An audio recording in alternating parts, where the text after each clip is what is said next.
Hello guys, welcome back to my another mini blog. কিছুদিন আমি একটু বিজি ছিলাম, তাই আর ভিডিও আপলোড করা হয়ে ওঠেনি। সেদিন ছিল বিশ্বকর্মা পুজো, আর বিশ্বকর্মা পুজো উপলক্ষে আমাদের এখানে এনবিএসটিসিতে একটি সাংস্কৃতিক অনুষ্ঠান ছিল, আর সেখানেই তিতিল পার্টিসিপেট করছিল। তাই আমি দুপুরেই মামা বাড়িতে চলে এসেছিলাম। এসে খাওয়া দাওয়া করে একটু রেস্ট নিয়ে বসে পড়েছিলাম তিতিলকে রেডি করতে। আর শাড়ি পরানোটা ছিল বেশ ডিফিকাল্ট। ওকে রেডি করিয়ে আমরা সবাই মিলে রেডি হয়ে চলে এলাম ফাংশনে। এসে দেখি সবাই এসে পড়েছে। তারপর ওদের নাচের ফাংশনও শুরু হয়ে গেল।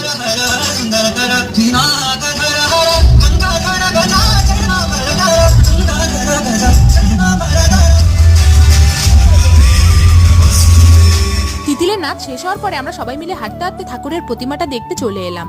এখানে প্রণাম করে আমরা ভিতরে চলে গেলাম। ভিতরে এসে দেখি কি সুন্দর প্রদর্শনী বানিয়েছে। বাচ্চাগুলো কিন্তু বেশ মজা পাচ্ছিল এটা দেখে। আর ভিতরে দেখি আরেকটা বিশ্বকর্মার প্রতিমাও ছিল। আর আমি এতক্ষণ থেকে ভিডিও বানাচ্ছিলাম আর নিজেকে দেখানোর সুযোগ পাইনি, তাই একটু ভিডিও বানিয়ে নিলাম। তারপর আইসক্রিম খেতে খেতে আমরা বাড়ি চলে এলাম। আজকের ভিডিওটা এই পর্যন্তই। দেখা হচ্ছে নেক্সট ভিডিও।